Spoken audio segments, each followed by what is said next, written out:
guys! So, i-share ko lang sa inyo kung paano dumami yung mga subscribers ko. Ayan.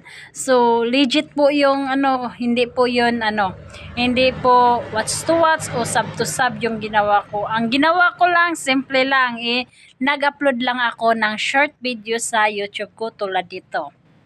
So, nakita nyo naman ang dumagdag na subscribers. So, kung palagi kang nag-upload ng short video, so dadami rin yung mga subscriber mo dito sa YouTube. So madali lang makuha yung 1,000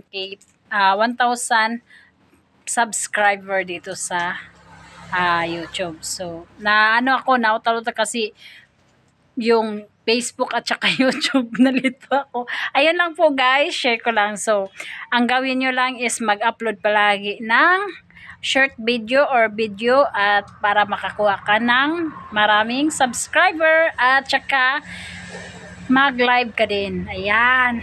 Thank you. Bye-bye.